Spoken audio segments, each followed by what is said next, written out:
से पूछता है, बताइए ना सर, क्या अभिशाप मिला था यक्षिणी को? लेखक जगदीश के सवाल का जवाब देते हुए कहता है, वो जानने के लिए तुम्हें मेरी किताब के दूसरे भाग के आने का इंतजार करना पड़ेगा, समझे?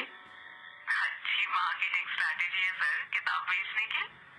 वो तो होगी जगदीश, किताब बेचता हूँ और उस किताब के साथ अपने दर्द भी, तो उन आंसुओं के पैसे तो वसूलूंगा ही ना।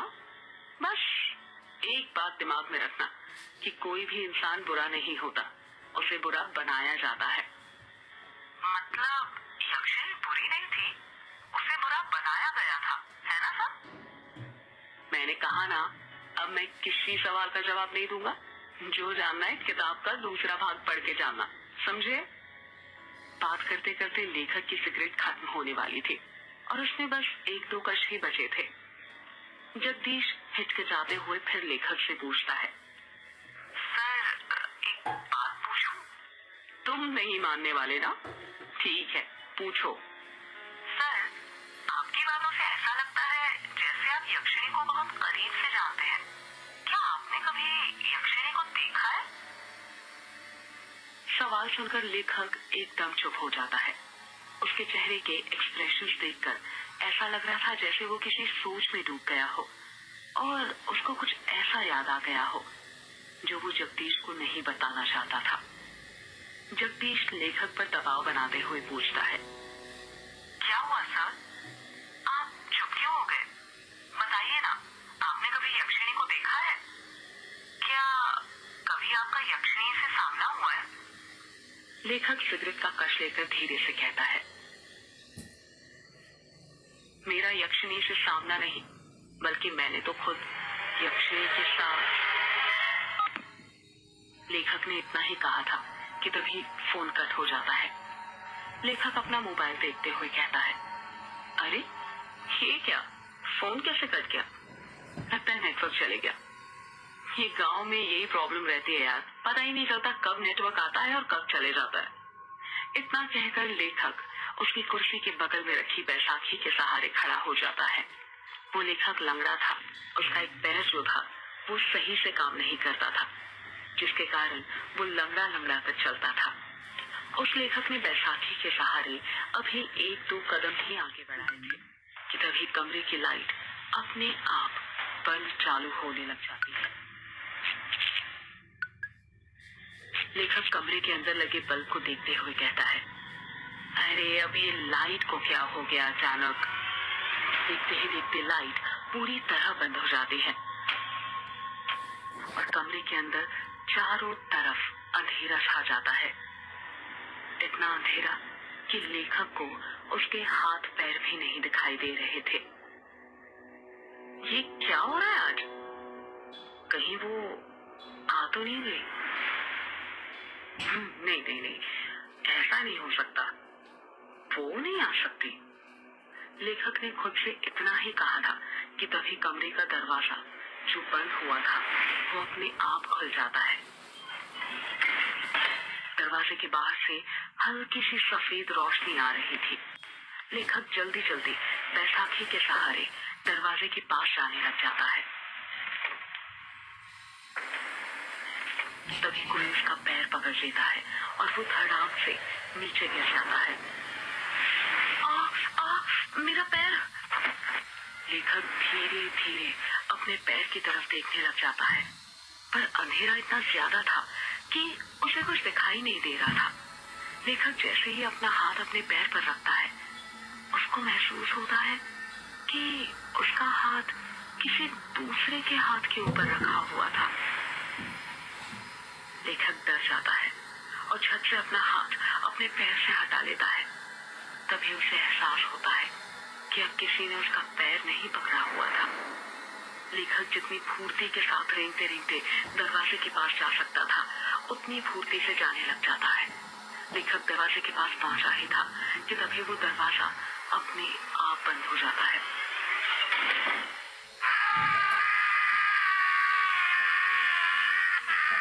थोड़ी ही देर बाद दरवाजे के बाहर लेखक की दर्द से कराहने की आवाज सुनाई देने लग जाती है। कौन हो तुम?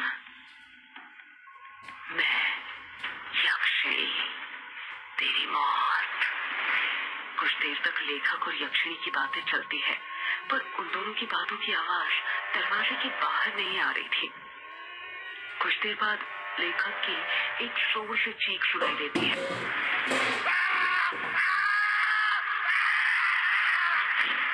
ये एक ऐसी चीख थी जो दिल को दहला कर रख दे।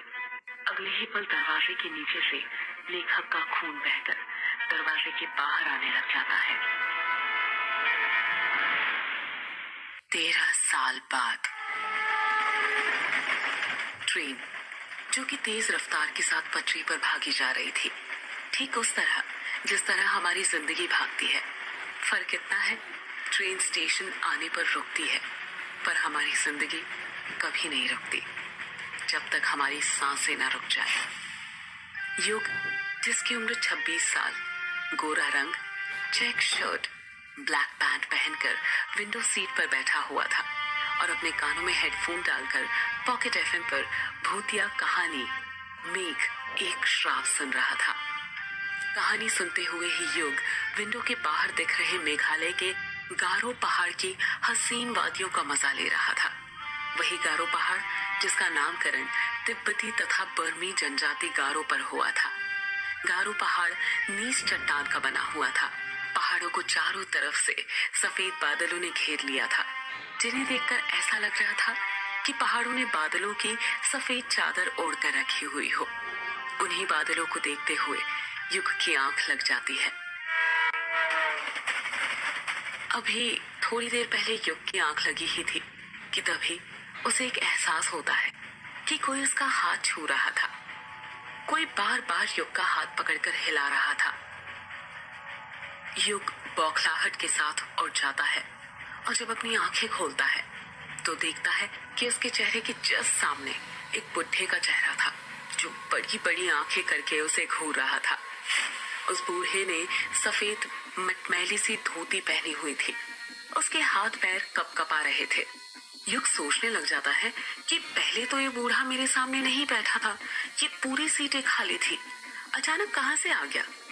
अगले ही पल युग खुद ही के इस सवाल का जवाब ढूंढ लेता है और मन ही मन सोचता है, लगता है जब मेरी आंख लग गई थी तभी आकर बैठ गया था। युग गुस्सा करते हुए कहता है, ये क्या हरकत है बाबा? वो बूढ़ा खांसते हुए कहता है, माफ करना बेटुआ, पर क्या करूं, तुमसे कुछ काम था इसलिए तुम्हें उठाना पड़ा। युग हैरानी के साथ कहता है, क्या कहा? काम था? आपको मुझसे क्या काम था? वो बेटा, मुझे जानना था कि वक्त क्या हुआ है। ये बात सुनकर युग का दिमाग घूमने लग जाता है और वो गुस्से के साथ अपनी घड़ी में देखते हुए कहता है, 11 बजने वाले हैं। अच्छा, मतलब 1 घंटे बाद मेरा स्टेशन आ जाएगा। युग कुछ जवाब नहीं देता और उस बूढ़े को घूरने लग जाता है। वैसे बेटुआ, तुम कहाँ पर जा रहे हो? युग उस बूढ़े के सवाल का जवाब देते हुए कहता है, वो मेहंदी पथार जा रहा हूँ। मतलब तुम भी मेहंदी पथार जा रहे हो? युग उस बूढ़े के सामने उंगली करते हुए कहता है, मतलब आप भी? हाँ बेटुआ, चलो अब सफर आसान हो जाएगा। जब कोई बात करने वाला मिल जाता है ना तो सफर जल्दी कट जाता है। तुम मेहंदी पथार में कहाँ पर जा रहे हो? मेहंदी पथार से 5 किलोमीटर दूर है बंगला मुड़ा गांव, वहीं पर जा रहा हूँ। बंगला मुड़ा में तुम्हारे रिश्तेदार रहते हैं क्या? नहीं, बंगला मुड़ा गांव में तो नहीं, पर रोंग कामुचा गांव में रहते हैं। अरे ये क्या बात हुई बेटा, जब तुम्हारे रिश्तेदार रोंग कामुचा गांव में रहते हैं तो फिर तुम बंगला मुड़ा गांव क्यों जा रहे हो? इस सवाल को सुनकर युग खामोश हो जाता है। ऐसा लग रहा था जैसे उस बूढ़े ने युग की दुखती नब्ज पर हाथ रख दिया था, कुछ ऐसा पूछ लिया हो जिसका जवाब वो शायद अपने आप को भी नहीं देना चाहता था। बूढ़ा अपनी बात को आगे जारी रखते हुए कहता है, चलो नहीं बताना है तो मत बताओ, बंगला मुड़ा में कहाँ पर रुकने वाले हो बेटा? बंगला मुड़ा गांव के बाहर जो ग्रेवयार्ड कोठी पड़ती है ना, उसी में रुकने वाला हूँ। वो बूढ़ा हैरानी के साथ कहता है, वो अंग्रेजों के जमाने की कोठी जिसे कब्रिस्तान पर बनाया गया था। हाँ, वही ग्रेवयार्ड कोठी, पर वो तो पिछले 13 साल से बंद है ना। हाँ बंद है, पर अब नहीं रहेगी। मैं आज रात ही उस कोठी को खोल दूंगा। नहीं बिटुआ, ऐसा मत करना। तुम्हें उस ग्रेवयार्ड कोठी के बारे में नहीं पता क्या? क्या नहीं पता? आप साफ साफ कहेंगे, क्या कहना चाहते हैं? अगर तुम बचपन में उस गांव में रहे हो तो ये तो पता ही होगा कि यक्षिणी किश्नोई नदी के पास भटका करती थी। युग उस बूढ़े की बात का कुछ जवाब नहीं देता है। वो गौर से उसकी बातों को सुन रहा था। वो बूढ़ा अपनी बात को आगे जारी रखते हुए कहता है, तुम्हें पता है उस यक्षिणी के एक नहीं 2 ठिकाने थे। पहला किश्नोई नदी और दूसरा ग्रेवयार्ड कोठी। युग हैरानी के साथ कहता है, क्या कहा? ग्रेवयार्ड कोठी? हाँ, ग्रेवयार्ड कोठी। गांव के लोगों ने कई बार यक्षिणी को ग्रेवयार्ड कोठी के पास भी भटकते देखा था। यक्षिणी हर पूर्णिमा और अमावस्या की रात मर्दों के साथ संभोग करके उनके दिल का खून चूसकर उन्हें मार दिया करती थी। इसका मतलब पापा ने बचपन में जो कहानी मुझे सुनाई थी वो कोई कहानी नहीं बल्कि हकीकत थी। बिटुआ, किस कहानी की बात कर रहे हो तुम? बूढ़े की बात सुनकर युग अपने अतीत की यादों में खो। उसको याद आता है वो पल जब वो 10 साल का था और अपने पिता से बातें कर रहा था।